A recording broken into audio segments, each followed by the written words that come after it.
भाषा, लैंग्वेज। महत्वपूर्ण बिंदु। भाषा की परिभाषा, भाषा के रूप, अलग बोलियां व भाषाएं। बच्चों, इससे पहले भी हमने पढ़ा है कि हम भाषा के द्वारा ही अपनी बात दूसरों तक पहुंचाते हैं और दूसरों की बात सुनकर समझ सकते हैं। सोचो, जीवन में अगर हम बोल नहीं पाते तो हम अपनी बात कैसे कह पाते और दूसरों की बात कैसे समझ पाते। अब इस चित्र को ध्यान से देखिए। नाना जी ने गांव से पत्र लिखा। उन्होंने पत्र में लिखा था कि वे जयपुर आ रहे हैं। माता जी ने पत्र पढ़ा। उन्होंने घर में सबको बताया। माँ की बात सुनकर सब खुश हुए। नाना जी ने जयपुर आने की बात लिखकर बताई। माता जी ने नाना जी के आने की बात बोलकर बताई। इसका ये अर्थ हुआ कि हम बोलकर या लिखकर अपने विचार एक दूसरे तक पहुंचाते हैं। अपने विचार बताने का यही साधन भाषा कहलाता है। भाषा के रूप।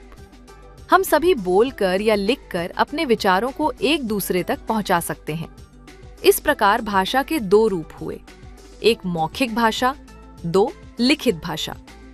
एक मौखिक भाषा। नाना जी बच्चों को कहानी सुना रहे हैं और बच्चे उसे सुनकर समझ रहे हैं। इसे भाषा का मौखिक रूप कहा जाता है। दो लिखित भाषा। रमन अपनी कॉपी में गृह कार्य कर रहा है और उसका मित्र कमल उसे पढ़कर समझ रहा है। इसे भाषा का लिखित रूप कहा जाता है। पशु पक्षी भी अपनी बात बोली के द्वारा ही समझाते हैं।